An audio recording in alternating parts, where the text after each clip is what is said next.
Dia mimpi, dalam mimpinya itu ada matahari dan bulan. Matahari jatuh ke pangkuannya, bulan berputar di atas kepalanya malah hinggap.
Al-mutasifu bisifatil kamaliyat, yang mana Allah memiliki sifat kesempurnaan. Munazahun an kulli naqsin, Allah bersih daripada sifat kekurangan. Wala makanun mukhasisun, dan Allah tidak memiliki tempat yang tentu. Wala fis samai wala fil ardi, dan Allah tidak di langit, tidak di bumi. La syarikalah, dan Allah tidak memiliki teman atau sahabat dekat, dan Allah tidak bisa diserupakan dengan makhluknya yang ada di langit dan ada di bumi. Wala rijlun wala ainun wala yadun, Allah tidak memiliki mata layaknya mata manusia, tidak memiliki telinga layaknya telinga manusia, tidak memiliki mulut selayaknya mulut manusia, tidak memiliki kaki layaknya kaki manusia, tidak memiliki tangan layaknya tangan manusia. Munazzahun adil a'do, Allah bersih daripada anggota. Wala makanun mukhasisun, dan Allah tidak memiliki tempat yang tentu. Bila mana ada orang yang mengatakan Allah duduk di singgasana aras, karena lafaz istawa di situ adalah bimana istawala, yang artinya Allahu alal arsy istawa, Allah yang menguasai atau mengurus aras. Jadi istawa di situ. Rahmat beserta salam aywa makrunan bita'jib, semoga Allah tambahkan kepada paduka alam Nabi besar Muhammad sallallahu alaihi wasallam, yang mana Nabi berkata, tusolli alayya wala tusolli alayya bi sholatil batro. Qalu ya Rasulullah wa ma sholatul batro, bersolawatlah engkau kepadaku dan jangan bersolawat dengan solawat yang buntung. Para sahabat bertanya, ya Rasulullah, apa solawat yang buntung itu? Bersolawat kepadaku, kata Nabi, tidak bersolawat kepada keluargaku. Contoh, Allahumma sholli ala Muhammad, itu bersolawat kepada Nabi, tidak kepada sahabat Nabi, maka itu adalah disebut solawat buntung. Sallu alayya haitsu kuntum, bersolawatlah kepadaku di mana aja kalian berada. Sumatu balighuni, lalu setorkanlah solawat kalian kepadaku. Sahabat bertanya, bagaimana ya Rasulullah cara setorkan solawat kepadamu? Qulu ba'daha, maka bacalah setelah membaca solawat, yaitu doa setor solawat yang diajarkan oleh Rasulullah Shallallahu Alaihi Wasallam.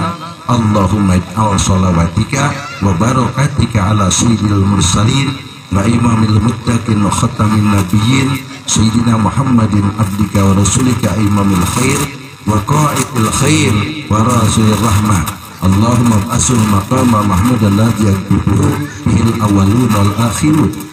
Kenapa salawat harus disetorkan? Karena di atas makam Rasulullah ada satu malaikat yang pendengarnya Masya Allah bisa mendengar antara barat dan timur dan bisa tahu manusia bin salah satunya. Bila mana kita bersolawat lalu kita setorkan dengan doa tadi, ya Muhammad inna fulan bin fulan min baladi kaza sallu alaika wa salam alaika, wahai Muhammad, kata malaikat, si fulan orang kampung anu atau negeri anu bersolawat kepadamu, tahu sampai binnya tuh malaikat yang ada di makam Rasul sallallahu alaihi wasallam. Rahmat beserta salam semoga Allah tambahkan kepada keluarga Rasulullah SAW al-muttasifu bisifati tohirah, yang mana keluarga Nabi SAW disifati dalam Al-Quran dengan sifat suci. Innama yuridullahu liyudhiba ankum rijsa ahlal baiti wa yutahhirukum tathira. Pasti Allah bermaksud dan berharap menyucikan keluarga Rasul, ahlul bait Rasul, dan Allah amat menyucikan kepada kalian semua wahai ahlul bait tathiran dengan amat suci. Dan Allah berfirman dalam surat lain, inna akramakum indallahi atqakum. Jawal muradu atqakum huwa ahlul baiti Rasulillahi sallallahu alaihi wasallam hum ahlu tuqa. Yang dimaksud orang yang paling takwa di antara umat Rasul sallallahu alaihi wasallam adalah ahlul bait Rasul sallallahu alaihi wasallam. Ketakwaannya ampun Pak, Bu, tidak bisa ditiru. Salah satu contoh, salat sunat Rasulullah sehari semalam melebihi 1000 rakaat. Cicitnya aja Imam Ali Zainal Abidin orang Syiah sampai menjuluki Imam As-Sajjad dikasih disujudihi karena banyak sujudnya kepada Allah. Sujudnya yaitu Imam Ali Zainal Abidin dijuluki Imam As-Sajjad. Beliau sehari semalam melaksanakan sholat sunat 1000 rakaat. Dialah pencipta sholawat nari. Tanpa ada beliau tidak mungkin ada sholawat nari. Wa kana radhiyallahu anhu idza shalat ala jadihi fi astanil Ka'bah. Dan keadaan beliau Imam Ali Zainal Abidin bila mana beliau bersolawat kepada datuknya yaitu Rasul sallallahu alaihi wasallam di pinggir Ka'bah, beliau membaca nariyah sendirian 4440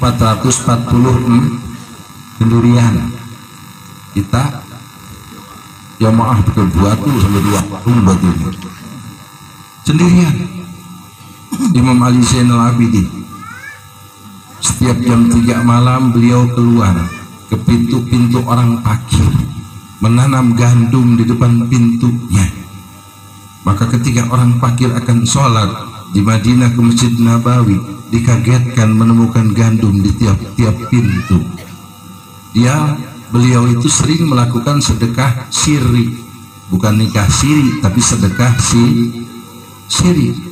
Ketahuan setelah beliau wafat, oh ternyata yang suka naruh gandum jam 3 malam adalah Imam Ali Zainal Abidin atau Imam As-Sajjad. Itu ahlul bait Rasulullah yang disebut ahlu tuqa, ahlinya dalam takwa. Beliau hatam Quran dalam 1 minggu 5 kali.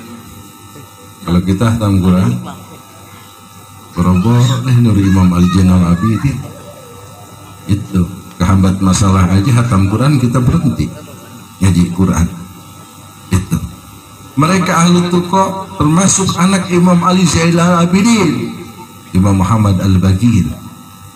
Dan ina anak Muhammad Al-Bagir Al-Imam Ja'far Shadiq, itu yang mengambil gelar As-Shadiq karena dia adalah cucu daripada Sayyidina Abu Bakar Siddiq jalur ibu, cucu Abu Bakar Siddiq radhiyallahu an. Itu kenapa beliau ini adalah Sayyidina Husain menikah dengan Asma binti Abu Bakar Siddiq. Itu Sayyidina Muhammad Al-Bagir menikah dengan Asma binti Abu Bakar Siddiq. Maka lahirlah Imam Ja'far As-Shadiq. Imam Ja'far As-Shadiq adalah seorang imam Ahlul Bait yang mengijazahkan laduni Quran. Tidak ada laduni Quran yang diijazahkan oleh ulama-ulama yang lain, melainkan yang mengijazahkan adalah Imam Ja'far As-Shadiq. Al-Imam Husain punya anak banyak, Pak. Bukan dari istri, dari Fatimah saja. Dari Fatimah punya anak Hasan, Husain, Muhsin. Terus Zainab, Ruqayyah. Nah, Zainab dinikahi oleh Abul As dari suku Bani Umayyah, dari keturunan Abdul Samsin. Abdul Samsin adik kakak dengan Abdul Manaf. Zainab dinikahi oleh Sayyidina Umar bin Khattab. Jadi Sayyidina Ali itu Khattab menantu. Hafsah binti Umar dinikahi oleh Rasulullah. Nah, di situ tidak memutuskan kafaah kaum Quraisy dalam pernikahan. Luar biasa. Kenapa mereka ahlu tuqo Allah telah menyucikan kepada mereka? Karena mereka sudah dinas dalam Al-Quran, wa tuyutahirukum tathiro. Lafaz tathiro ini segat masdar maroh kalau menurut ahli sorof. Tohartu tathiron, aku menyucikan. Itu dengan amat suci. Jadi masdar maroh di sini kalau menurut istilah ulama ahli sorof. Itu kalau digali tidak pakai ilmu sorof dan nahu bisa sesat ngaji, karena as-sorofu umul ulum wa nahu abuha. Sorof ibunya ilmu, nahu bapaknya ilmu. Kata Imam Ghazali dalam kitab Isaguzi, malam ya'rifi bil ilmi nahi wasorfi. Siapa saja orang yang tidak tahu, tidak ngerti ilmu nahu dan sorof, walau kana lahiyatan tawilatan ila rukbah, sekalipun jenggotnya sedengkul, kadzaba ilmuhu, jangan dipercaya ilmunya. Karena diterangkan dalam kitab Imriti, panahu awla awalan ayu alama izil kalamu dunahu la yufhama. Panahu awla ayu lama, maka ilmu nahu itu lebih utama dipelajari. Izil kalamu dunahu la yufhama, karena bahasa Arab kalau tidak dimaknai oleh ilmu nahu la yufhama, tidak bisa dimengerti artinya. Jadi penting ngaji ilmu nahu, ilmu sorof. Ya Allah, ini biasa ngeruat tumpeng aja udah ustad. Pas dites dalam sorof nahu bacaan belepotan. Ini gimana urusannya? Itu ilmu nahu itu yang pertama diajarkan oleh Rasulullah SAW kepada Sayyidina Ali. Sayyidina Ali diajarkan kepada Abu Aswad Ad-Uli. Kesininya dibawa oleh Imam Khalil dan Imam Sibaweh sampai jadi kitab-kitab nahu, mulai daripada Jurumiyah, Imriti, Asmawi, Kaprawi, Alfiyah dan lain sebagainya. Itu Abdullah bin Muslim dari ilmu sorof. Kalau ilmu sorof diajarkan oleh Rasul kepada Sayyidina Ali. Kita tidak tahu binaul kalimah kalau tidak mengkaji ilmu sorof. Kalau bicara nahu sorof panjang urusannya. Rahmat dan salam semoga Allah tambahkan kepada segenap keluarga atau segenap sahabat Nabi SAW yang jumlahnya 124.000 sahabat. Satu pun kita haram membenci kepada para sahabat. Yang terakhir adalah Muhammad bin Abu Bakar Siddiq, sahabat terakhir Nabi. Kemudian Nabi wafat setelah Muhammad bin Abu Bakar Siddiq umur 100 hari. Sedangkan orang yang pertama iman dari kalangan laki-laki adalah Abu Bakar Siddiq. Nama asli yaitu Abdullah bin Utsman bin Abi Quhafah. Kenapa dijuluki Abu Bakar Siddiq? Abu artinya bapak, Bakar yang mengawali, As-Siddiq terhadap kebenaran Islam. Maka Rasul memberikan gelar atau lakob panggilan Abu Bakar Siddiq. Nama lengkap Abdullah bin Utsman bin Abi Quhafah. Itu di masa jahiliyah dia dijuluki Abdul Ka'bah karena keseharian kesemalaman beliau selalu di dalam Ka'bah. Suatu hari beliau dagang ke Israel, Pak Abu Bakar Siddiq. Itu ke ke Israel, ke kota Syam. Dia mimpi, dalam mimpinya itu ada matahari dan bulan. Matahari jatuh ke pangkuannya, bulan berputar di atas kepalanya, malah hingga bintang-bintang turun dari langit menjadi sorbannya. Di pagi hari beliau bertanya kepada pendeta yang paling pendetanya daripada ahli kitab. Dia bertanya kepada pendeta Yahudi tentang takbir mimpinya. Lalu pendeta Yahudi bertanya, kata pendeta Yahudi, apakah engkau orang Mekah? Betul. Apakah engkau kenal dengan suku Quraisy? Itu saudara kami, suku Quraisy. Apakah engkau tahu tentang Nabi yang terlahir dalam keadaan yatim? Tahu namanya Muhammad? Tahu. Engkaulah sahabat pertamanya. Lalu Abu Bakar pulang dagang, pas ketemu Nabi, "Hei Abu Bakar," kata Nabi, "apakah engkau tidak akan mengucapkan syahadat? Dan engkau belum puas dengan keterangan-keterangan yang engkau tanyakan kepada pendeta tentang takbir mimpi itu?" Kaget Abu Bakar Siddiq, Rasulullah bisa tahu. Akhirnya Abu Bakar Siddiq mengucapkan asyhadu alla ilaha illallah wa asyhadu anna Muhammadar Rasulullah. Orang yang pertama dari kalangan laki-laki dewasa. Kedua dari kalangan remaja, Sayyidina Ali bin Abi Thalib radhiyallahu anhu. Yang ketiga dari kalangan wanita, yaitu Khadijah binti Khulaid, istri Rasulullah, ibunya Sayyidatul Fatimah Zahra al-Batul, ibu daripada Al-Hasan dan Al-Husain. Setelah Siti Fatimah wafat, Fatimah wasiat kepada Sayyidina Ali, nikahlah dengan Umamah. Umamah itu siapa? Siti Umamah ini adalah anak Haris.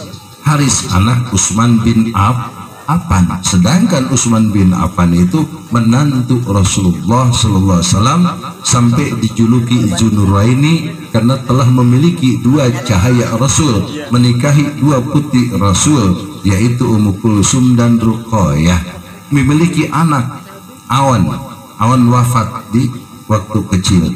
Kemudian menikahlah dengan Al-Harisah, lahirlah anak Abdul Haris melahirkan Umamah menikah kepada Sayyidina Ali, melahirkan satu anak Muhammad Ali Hanafiyah.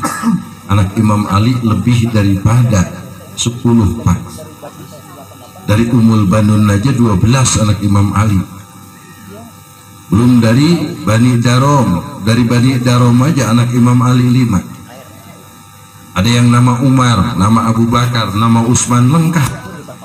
Itu pada orang Syiah paling jijik sama nama Umar, Abu Bakar, Utsman.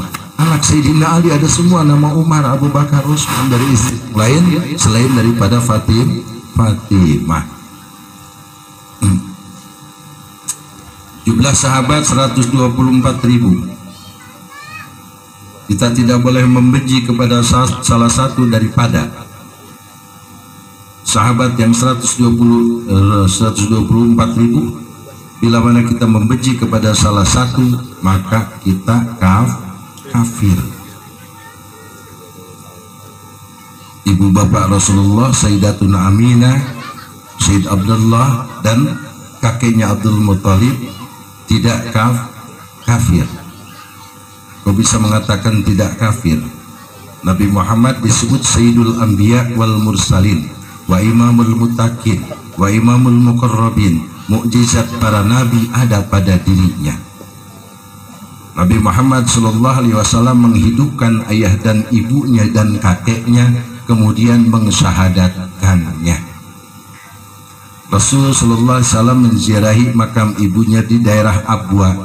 Kemudian Rasul berkata, "Umi ya Umi biiznillah, wahai Umi bangkit dengan izin Allah." Kemudian kuburan belah. Sayyidatuna Aminah datang memeluk Rasulullah. "Quli ya Umi asyhadu an la ilaha illallah wa anna Muhammadar Rasulullah." Lalu Sayyidatuna Aminah mengucapkan 2 kalimat syahadat. Kemudian Rasul ziarah ke makam Sayyid Abdullah di kalangan kelompok suku Bani Nizar. Lalu Rasulullah membangkitkan ayahandanya dari kubur dan mensyahadatkannya. Dan Abdullah bukan mati kafir, beliau mati memeluk milah Ibrahim alaihi salam. Aminah memeluk milah Ibrahim alaihi salam. Abdul Muttalib dibangkitkan dari kuburnya oleh Rasulullah SAW dan disyahadatkannya. Nabi Isa aja bisa membangunkan Sam bin Nuh yang sudah mati 3000 tahun. Sam putra Nabi Nuh sudah mati 3000 tahun, dibangkitkan oleh Rasulullah dari darah Nabi Isa dari kuburnya. Nabi Isa bisa menyembuhkan orang yang kusta dan lain sebagainya. Rasulullah pun sama.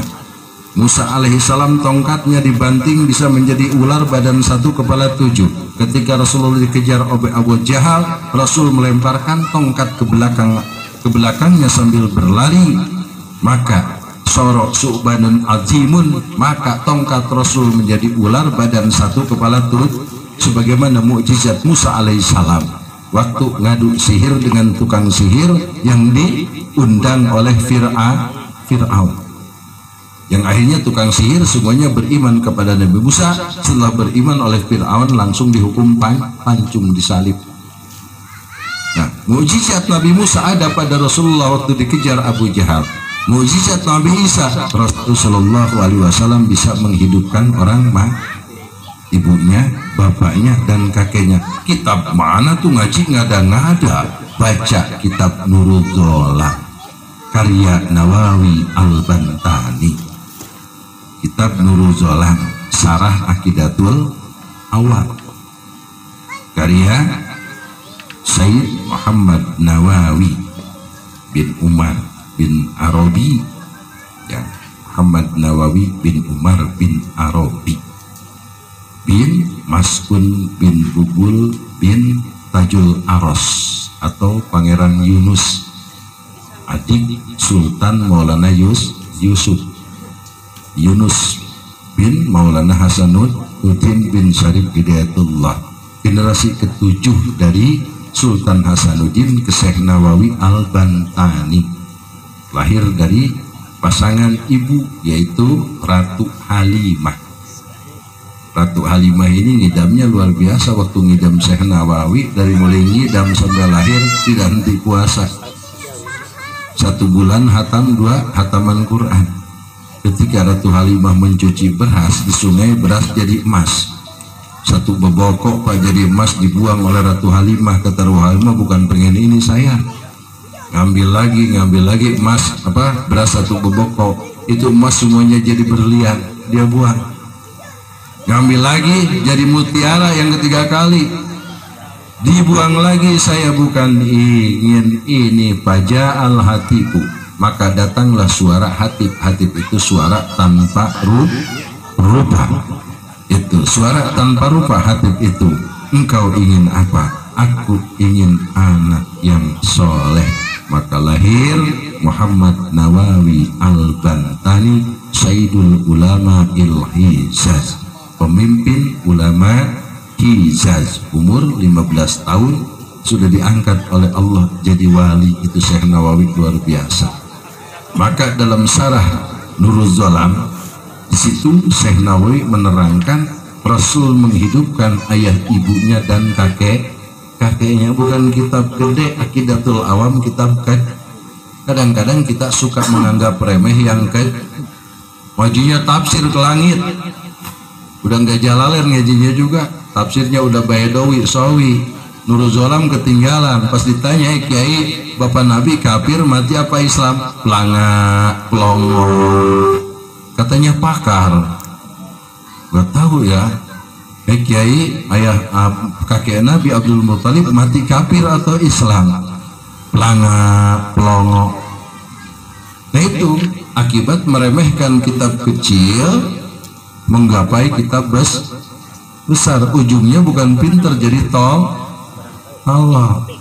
Maaf, saya ngomongnya kasar karena bukan kiai, bukan ustad, dan ajengan saya orang biasa. Kalau pakai kiai ustad sudah pakai udong, pakai gamis, ke sorban tuh gede ketongan masjid. Berhubung saya bukan kiai, bukan ustad, hanya orang biasa, ya begini aja penampilannya. Itu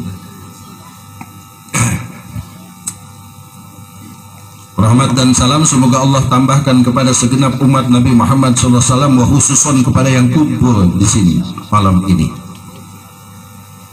dalam rangka menggugurkan kewajiban kita sebagai muslim, yaitu talabul ilmi.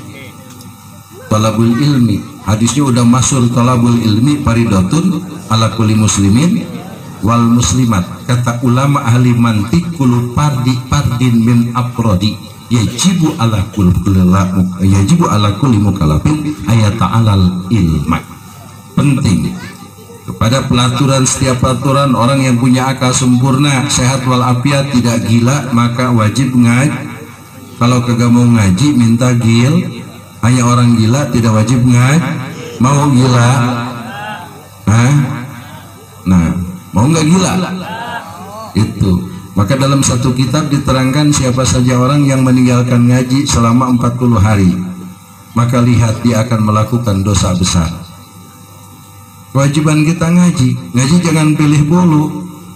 Mau ustadznya umurnya di bawah kita, unsur ilah makola walat tanzur ilah manko kata Sayyidina Ali, lihat apa yang dibacanya, jangan lihat orang.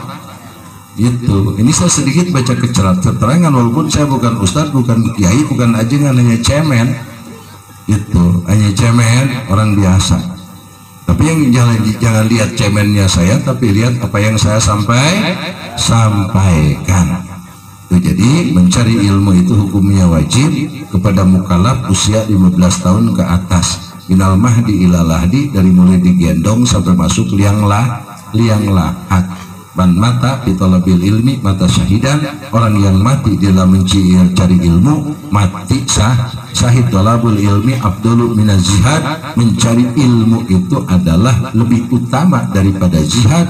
La yasihu jihadu illa bi ilmi, tidak la yasihu jihadu illa bil ilmi, tidak sah jihad tanpa ilmu, karena dalam jihad ada rukun jihad. Satu, li'a'lai dinillah, menjunjung tinggi agama Allah.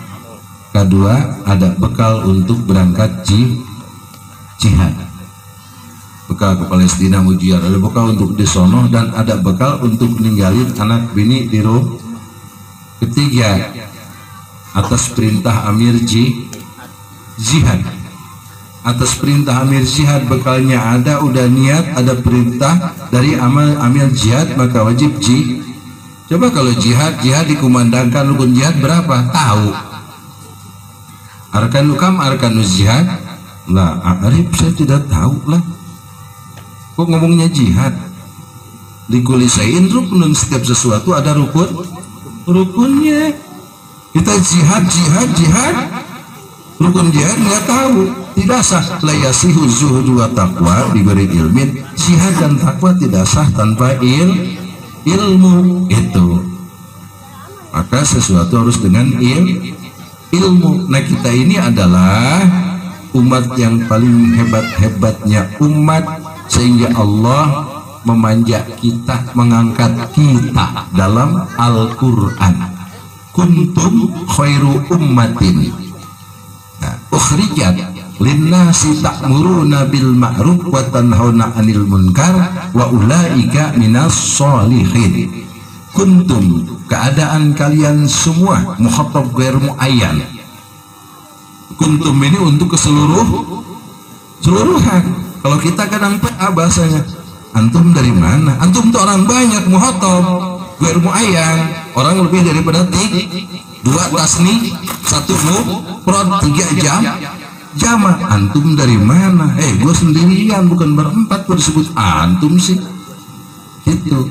Bahasa Mesir inta, wenta, ini Mesir. Arab anta, ke Betawi ente, ditasgir. Gitu. Ini mah khair antum. Bingung saya bahasanya, kenahuannya di mana? Itu ada dari satu sholawat, saya melihat kok susunnya begini, antum waliuna. Kok antum?